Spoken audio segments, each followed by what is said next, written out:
kabar Anda semua? Semoga selalu dalam keadaan sehat walafiat. Kembali bertemu dengan saya, Eksbun Arif dari Forum News Network. Kemarin ke Komisi Pemilihan Umum atau KPU itu melalui rapat plenonya sudah menetapkan tiga pasang nama calon presiden dan calon wakil presiden. Ada Anies Baswedan berpasangan dengan Muhaimin Iskandar, kemudian Ganjar Pranowo Mahfud MD, dan yang terakhir adalah Prabowo Subianto dengan Gibran Rakabuming. Dan hari ini rencananya akan dilakukan pengundian nomor gitu.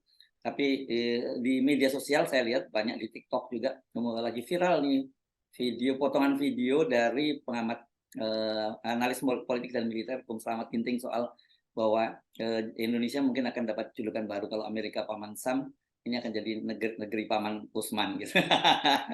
Apa maksudnya itu? Mari kita berbincang dengan Bung Slamet Ginting. Halo Bung Ginting. Halo Bung Hersu, ya. Assalamualaikum warahmatullahi wabarakatuh. Waalaikumsalam warahmatullahi wabarakatuh, ya. Jadi menarik juga ini Anda lagi viral tuh ya. Memang kalau orang Amerika namanya sebenarnya Anwar Usman. Usman tuh nama bapaknya, saya menduga ya, bapaknya Anwar gitu. Tapi kalau orang bule pasti akan nyebutnya ya Mr. Usman gitu ya, bukan Mr. Anwar Usman gitu ya. Iya, iya. Jadi memang video itu muncul pada saat saya siaran setelah keputusan MK itu, Bu. Jadi baru ditayangkan.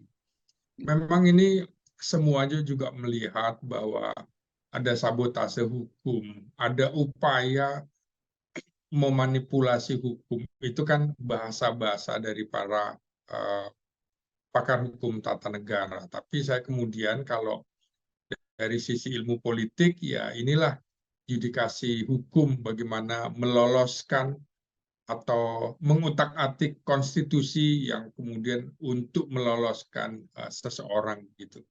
Sehingga peran si paman ini sangat-sangat efektif dan begitu dominan di dalam Mahkamah Konstitusi. Jadi sampai kapanpun Mahkamah Konstitusi di Indonesia, selama masih ada Anwar Usman, maka tidak salah kalau orang juga mau melesetkannya jadi mahkamah keluarga. Jadi kita tahu bahwa dengan hukuman yang begitu berat, pelanggaran kode etik berat, tetapi kemudian yang bersangkutan masih berada di dalam kursi Mahkamah Konstitusi, ini selama itu pula maka Mahkamah Konstitusi akan diberikan gelar Mahkamah Keluarga. Disinilah muncul kata-kata jangan sampai Indonesia dijuluki sebagai negeri Paman Usman, karena persoalan ini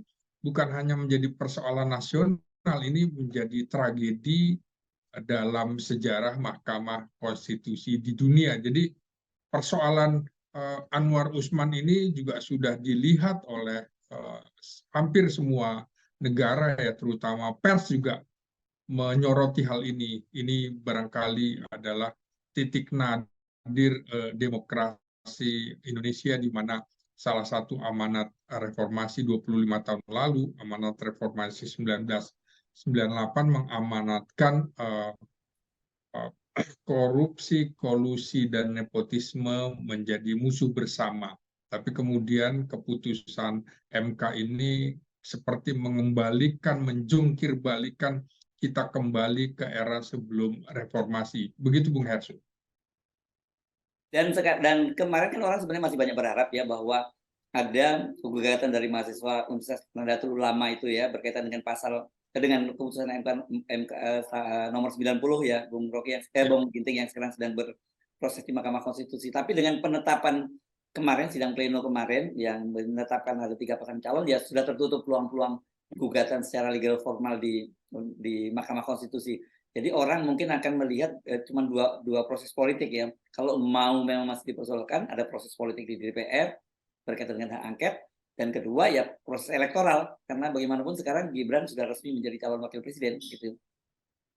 Ya, memang sudah tertutup ya setelah penetapan tanggal 13 November kemarin. Ya. Dan hari ini akan diundi nomor pasangan capres-cawapres. Kita ingat barangkali bagaimana kata-kata dari filsuf politik Aristoteles soal manusia begitu masuk ke dalam politik maka menjadi political zone, jadi binatang politik. Jadi kalau kita lihat seperti itu, maka sepertinya manusia akan juga menghalalkan segala cara untuk meraih kekuasaannya.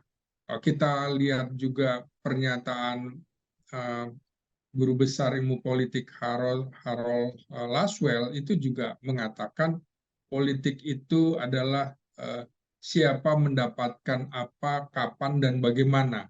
Jadi kelihatan sekali dalam proses-proses menuju Pilpres ini bagaimana political zone, jadi manusia menjadi binatang politik dan juga arahnya ingin seperti Harold Laswell, bagaimana meraih kekuasaan dengan cara apa dan kapan. Nah, kita tahu Bung Hersu bagaimana kondisi di KPU saat ini juga kelihatan sudah steril dalam pengertian upaya untuk menghadang salah satu, salah dua, atau salah tiga calon sudah tidak memungkinkan lagi. Jadi proses sedang berjalan.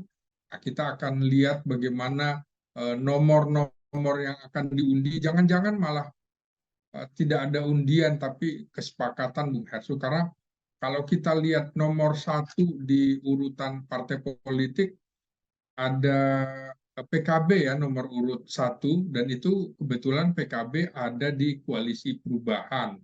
Nah, kemudian nomor urut 2 itu Gerindra, Bung, kebetulan, dan nomor urut 3 adalah PDIP. Jadi jangan-jangan ada kesepakatan udahlah pakai nomor itu saja begitu ya. Ya, Jadi apalagi yang mendaftar ke KPU juga urutannya seperti itu gitu ya. iya. Saya pikir bisa juga seperti itu. Nah, tapi bukan berarti nomor 1, 2, 3 otomatis diuntungkan. Setidaknya menurut saya dua nomor itu yang dikejar ya, nomor 1 dan nomor 2. Karena nomor 1 itu akan mudah diingat ya, 1 gitu kan, atau pakai jempol begitu. Kemudian kalau 2 itu identik dengan victory, kemenangan. Nah, kalau 3 agak sulit, tapi Salah metal. PDIP punya ya salah metal gitu ya, 3 jari. Ya, Itu udah biasa. Nah, persoalannya adalah bagaimana timnya bisa mengasosiasikan, bisa mengkapitalisasi bagaimana lambang-lambang ini menjadi sebuah keuntungan bagi calon-calonnya. ya. Kita tahu bahwa persoalan nomor ini juga bukan perkara mudah, dan saya yakin semua tim ini sudah membawa 3 nomor itu, Bung. Jadi nomor 1, nomor 2, nomor 3. Jadi kalau sudah ditetapkan, mereka sudah siap seperti itu. Ya. Nah, paling menguntungkan menurut saya adalah nomor 2, Bung. Karena kalau kita buka lembar kertas, itu posisinya ada di tengah kan, nomor 1, nomor 2, nomor 3.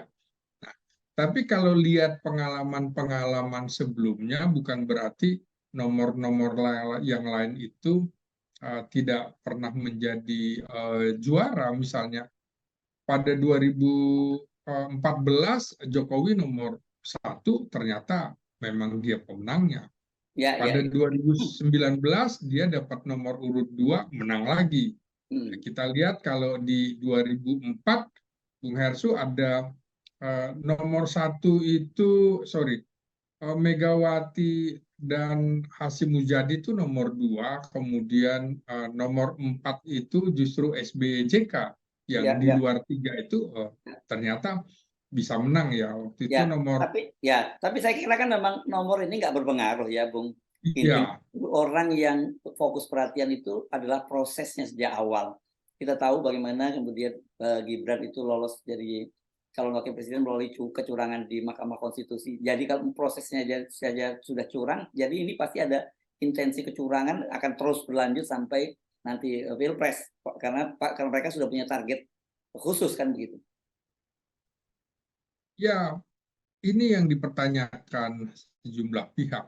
Apa mungkin gitu Presiden Jokowi bisa bersikap netral, terutama juga suprastruktur dan infrastruktur kenegaraan, apakah akan digunakan atau tidak. Ya tentu perlu pembuktian, tuduhan-tuduhan bisa saja kemudian agak sulit kalau dalam politik itu membuktikan ya, tapi kalau indikasi bisa dalam politik, tapi kalau hukum kan harus dengan bukti sehingga bisa saja kemudian beberapa pihak yang menuduh itu bisa dijerat hukum, Bung Hersui, sehingga ini menjadi semacam pressure, tekanan politik bagi pihak-pihak yang akan menuding bahwa pemerintah akan, dalam hal ini Presiden Jokowi, akan bersikap tidak netral. Tapi kita tahu dalam beberapa kasus kan ternyata di dalam pemberitaan ya, PJ Bupati Sorong ya, itu juga diminta mendukung, diminta oleh Kepala BIN Papua Barat untuk mendukung salah satu calon. Tapi kemudian dalam hal ini berita sudah menyebar ya untuk mendukung Ganjar Pranowo. Inilah yang kemudian diindikasikan oleh sejumlah pihak. Kepala BIN Budi Gunawan diduga mendorong pihak-pihak tertentu untuk mendukung Ganjar Pranowo. Ini kan dugaannya seperti itu. Di sisi lain juga ada dugaan seperti yang dilaporkan oleh Aiman, tim kampanye atau juru bicaranya Ganjar Mahfud, justru kepolisian mendukung posisi agar mendukung Prabowo dan Gibran. Jadi dua koalisi ini kelihatannya pertarungannya luar biasa, Bung Hersu, saling saut menyahut gitu ya. Di sisi lain kubunya Anies Baswedan sepertinya tidak terpengaruh dengan konflik kedua kubu itu. Jadi saya hanya bisa menggunakan pakai kata dugaan karena ini proses yang harus dibuktikan secara hukum. Jadi yang menarik seperti saya kemukakan tadi, pertarungan atau hubungan Megawati dengan Jokowi kelihatannya memang sudah tidak bisa lagi dijalin lebih baik lagi setelah pernyataan atau pidato Mega kemarin, Bung Hersu, bahwa itu jelas-jelas sasarannya adalah Presiden Jokowi. Nah, kalau kita lihat setback ke belakang, sebenarnya upaya-upaya menyatukan dua koalisi ini sudah coba dilakukan sampai terakhir kali bagaimana menduetkan Prabowo dengan Ganjar, tapi itu tidak bisa terlaksana, dimulai dari bagaimana PDIP mengumumkan, mendeklarasikan Ganjar di Bogor, dan itu adalah seperti pintu tertutup tapi jendela masih dibuka. Kesempatan itu masih ada, tapi ketika kemudian Presiden Jokowi sedang berada di luar negeri, lalu PDIP mendeklarasikan Mahfud MD sebagai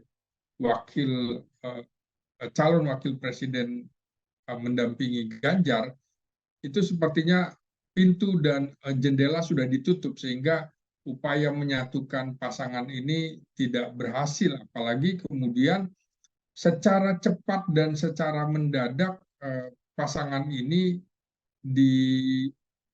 didaftarkan ke KPU pada saat Presiden Jokowi juga masih berkunjung di luar negeri. Jadi inilah kelihatannya titik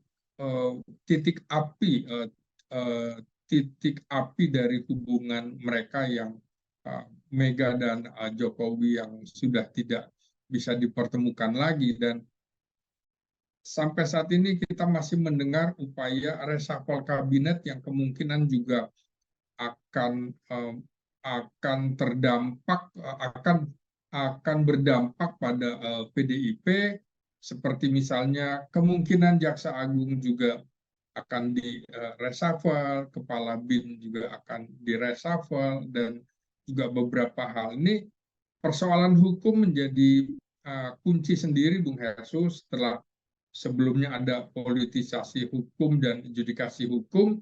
Kita tahu dalam 1-2 hari ini kan muncul berita tentang bagaimana dugaan keterlibatan Hasto dalam kasus Sekjen PDIP Hasto Kristianto dalam kasus BTS yang kebetulan penanganannya oleh Jaksa Agung. Jaksa Agung itu diduga terafiliasi ke PDIP karena masih bersaudara dengan anggota DPR TB Hasanuddin.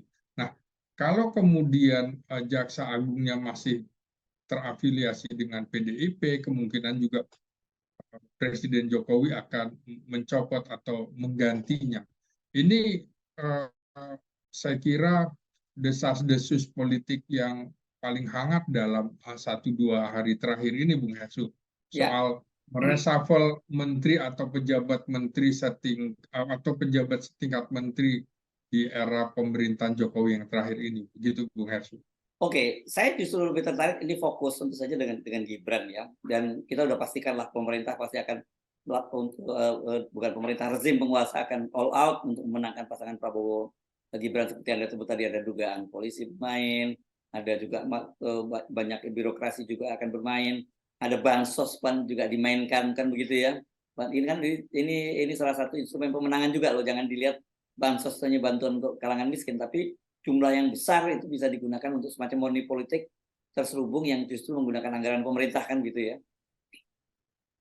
Ya, Bung Hersu, itu kan bisa dibilang sekitar 60% kemungkinan publik atau masyarakat yang akan digelontorkan bansos, karena kebetulan tingkat pendidikan, tingkat sosioekonominya juga masih minim. Kita tahu kecurigaan publik juga sebenarnya sudah terjadi pada saat bansos digulirkan ketika Gibran dan Bobi Nasution akan menjalani kontestasi pilkada wali kota di Solo maupun di Medan. Itu dicurigai bahwa bansos mengalir ke sana, terutama kepada pendukung keduanya.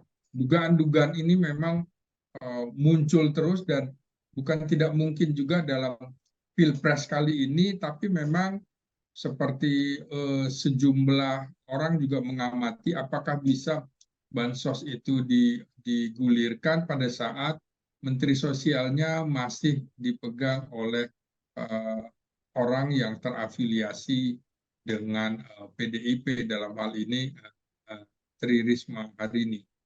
Nah, ini juga yang memunculkan kemungkinan Mensos juga akan direshuffle begitu, Bung Hersu. Kita belum tahu. Yang menarik lagi adalah bansos itu sampai kapan, BLT itu sampai kapan, apakah pada Februari saja, apakah di stop kemudian akan lanjut pada saat di kemungkinan putaran kedua akan berlangsung.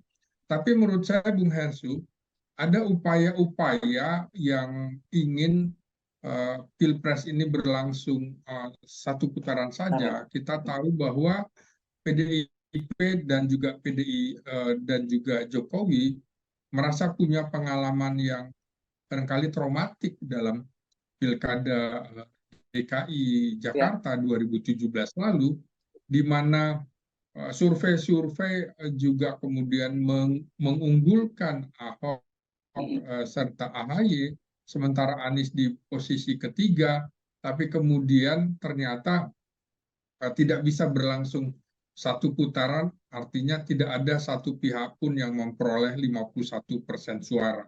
Nah, kekhawatiran ini juga yang kemudian timbul pada saat Pilpres kali ini. Makanya begitu ada Anies Baswedan tampil dan ternyata bisa mendapatkan dukungan sesuai dengan presiden threshold itu, maka upaya menyatukan Prabowo dan Ganjar itu adalah supaya pertarungan ini berlangsung hanya satu putaran saja. Tapi kalau kita lihat dari sejumlah survei sampai sekarang, Bung Hersu, tidak ada dari 3 kontestan itu yang bisa memperoleh lebih dari 51% suara.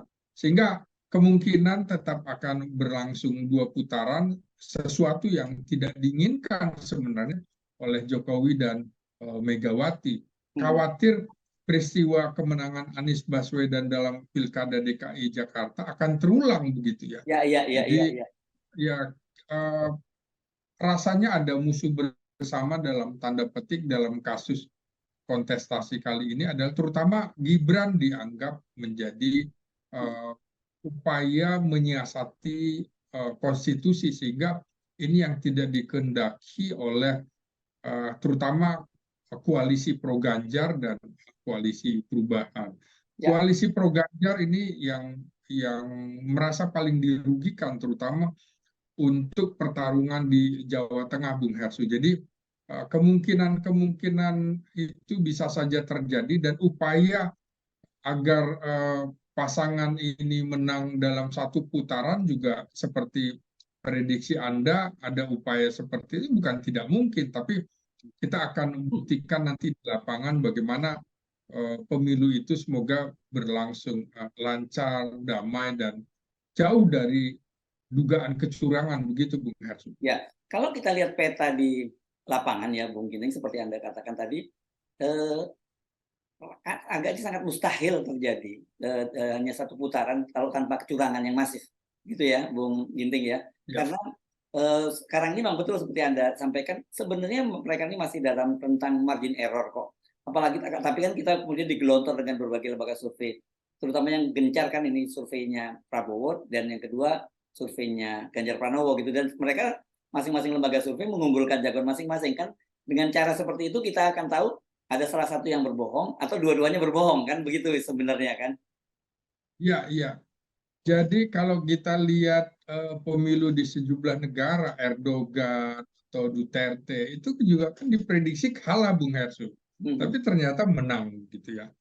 Kita pasti melihat dengan konstelasi pemilu sebelumnya di mana Prabowo punya keunggulan di mana berpengalaman dalam ini kan pilpres yang keempat ya dari 2009, 2014, 2019 dan kali ini. Kalau kita lihat di pemilu kemarin hanya sekitar 44%, maka kemudian dia tentu untuk dapat memenangkan ini membutuhkan sekitar 7% lah atau 8%. Dan ini keyakinan kubu Prabowo dalam hal ini sangat kuat karena Jokowi efek itu Bung yang diperkirakan akan membuat Prabowo unggul. Di mana Jokowi memang efek atau dalam mesin politik kekuasaan Jokowi, Bung Ginting? ya bisa saja karena kita lihat sekarang sudah menurun Bung dari sebelumnya 80% tingkat kepuasan terhadap Presiden Jokowi sekarang sudah 75. Dan beberapa survei juga memang hampir semua survei mengunggulkan Prabowo Subianto, tapi kita belum tahu efek atau efek negatif dari kehadiran Gibran itu apakah kemudian dapat menggerus suara dari dukungan Prabowo atau Prabowo dan Gibran.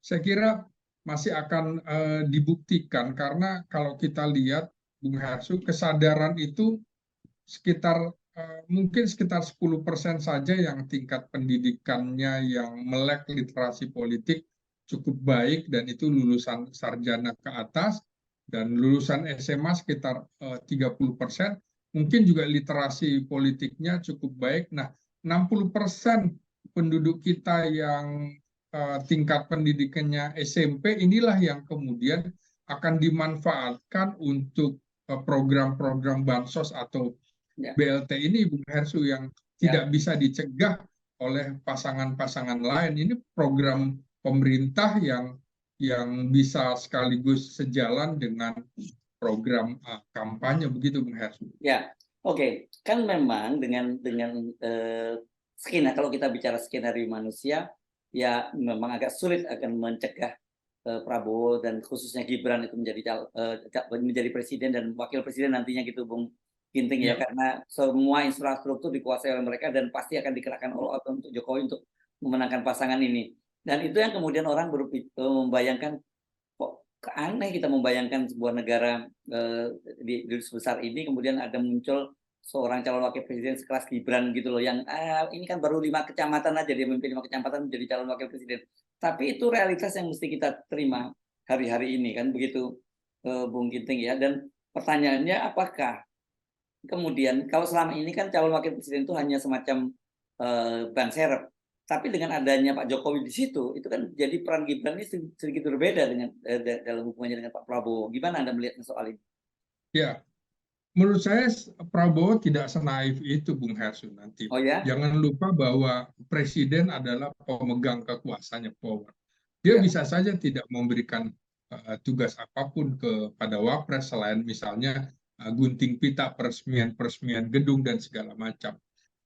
Menurut saya, kalaupun Prabowo menang dalam pemilihan presiden nanti, dia juga tidak akan memberikan tempat yang begitu tinggi kepada Presiden Jokowi. Dan ya, karena kita tahu ini barangkali strategi Prabowo untuk kemudian merangkul Jokowi, bukan berarti kemudian Prabowo akan ikut apa kata Jokowi setelah Jokowi tidak jadi presiden. Saya bisa saja kemudian dia akan merombak semuanya menurut keyakinan politiknya Prabowo. Jadi kalau kita lihat di koalisi ini juga mungkin banyak yang juga mengatakan Prabowo yes, Gibran no. Bagaimana mungkin kemudian orang-orang ini akan juga mau menghormati Gibran yang pengalamannya sama sekali nol begitu ya. Dan tapi karena ini ada kekuasaan politik, ada tangan-tangan politik yang bermain, saat ini Presiden Jokowi masih berkuasa, ya mereka untuk sementara eh, tunduk-tunduk begitu aja, Bung. Tapi saya kira dalam hatinya juga berontak itu, Bung Hersu. oh, Menurut saya, kalau pada saat nanti misalnya Prabowo menang dalam Pilpres kali ini, dia tidak akan memberikan tempat eh, begitu leluasa kepada mantan Presiden Jokowi. Jadi eh, pasti ambisinya juga tidak akan begitu saja menjiplak 100%. Semuanya pasti ingin punya legasi-legasi sendiri bahwa ini karya saya, ini karya saya. Jadi menurut saya Prabowo tidak akan naif sekali, Bung Hersu, menyerahkan kemudian Gibran kekuasaan yang luar biasa besar karena masih keturunan Jokowi. Menurut saya tidak, Bung Hersu. ya. Jadi nggak mungkin orang bisa, kalau kita membayangkan mungkin seperti apa ya? Seperti perannya Lee Kuan Yew begitu ketika eranya Gocotong gitu ya, yang transisi ke Bijili gitu ya, kan waktu itu Lee Kuan Iya, Yew menjadi menteri besar begitu, dan sebenarnya dia yang punya peran besar, dan kemudian Gocoto yang menjadi penggantinya, tapi transisi menuju ke Bijili gitu kan ya. iya. Saya kira juga akan terjadi dejokowisasi juga, Bung Hersu, setelah Hmm. misalnya Prabowo atau siapapun yang akan tampil, karena pasti mereka juga tidak nyaman dengan orang-orang yang dekat dengan Jokowi. Jadi bukan tidak mungkin orang-orang yang terangkat di masa-masa akhir pemerintahan Jokowi juga akan dipakai, dan bukan berarti mereka juga akan loyal 100%. Saya kira politik itu mereka akan safe seperti Golkar bermain dua kaki atau tiga kaki untuk mengamankannya, karena ini kan bukan hanya pemilu presiden tapi ada pemilu legislatif. Ini pula yang membuat PDIP agak menahan diri, Bung Hersu, untuk tidak melakukan perlawanan secara frontal kepada Presiden Jokowi karena mereka masih punya target-target Ya, memenangkan pemilu legislatif. Jadi kalau pemilu legislatif sudah dikuasai, mereka juga akan membuat format-format politik yang juga bisa berlawanan dengan Presiden Jokowi. Jadi saya kira ini akan disimpan semuanya, belum akan dikeluarkan kartu-kartu truf untuk melawannya. Tapi kalau bahasanya Megawati, tunggu musik itu selesai, maka dansa itu akan selesai. Jadi akan ditahan Mantap. gitu Bung Hersu.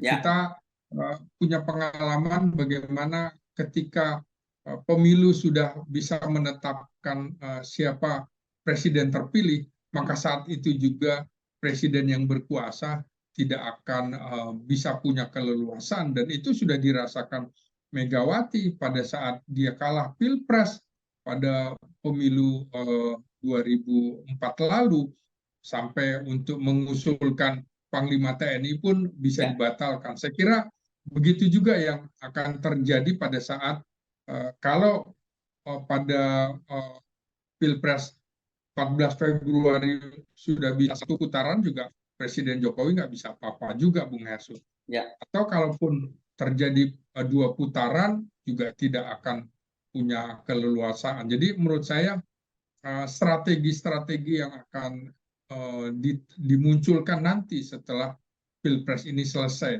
Dan menurut saya para kontestan ini, baik Anies, kemudian Prabowo maupun Ganjar, juga punya catatan-catatan sendiri. Mereka Ya. tidak akan naif menjadi boneka presiden-presiden sebelumnya. Begitu, Bu. Oke, baik, terima kasih Bung Giting. Jadi ini banyak sebenarnya mereka ini sebenarnya masing-masing saling menyimpan strategi di belakang begitu ya. Jadi ini antara panggung depan dan layar belakangnya itu bisa jadi yang berbeda. Jadi katakanlah kalau sekarang mungkin Jokowi sudah merasa dia menang gitu setidaknya karena berhasil mengunggulkan Gibran, tetapi mungkin pada akhir permainan belum tentu dia bisa memenang dan mengontrol semuanya begitu ya kira-kira.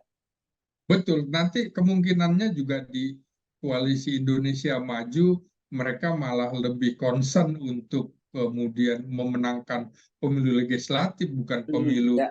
presiden, Bung Hersu. Kita bisa lihat bagaimana baliho-baliho koalisi-koalisi itu kan tidak juga menampilkan Gibran, terutama yang kelihatan sekali di Demokrat. Iya. Bagaimana cuma Demokrat bersama Prabowo, gambarnya adalah AHY bersama Prabowo, tidak ada gambar Gibran. Saya kira ini akan diikuti juga oleh partai-partai lain, termasuk Golkar dan lain-lain, yang mereka punya target bagaimana mereka tetap harus bisa menjadi pemenang atau paling enggak nomor 2, nomor 3 terbesar dalam pemilu legislatif. Begitu Bung Hersu. Baik, terima kasih Bung Slamet Ginting, analis politik dan militer dari Universitas Nasional Jakarta. Assalamualaikum warahmatullahi wabarakatuh. Waalaikumsalam warahmatullahi wabarakatuh. Ya.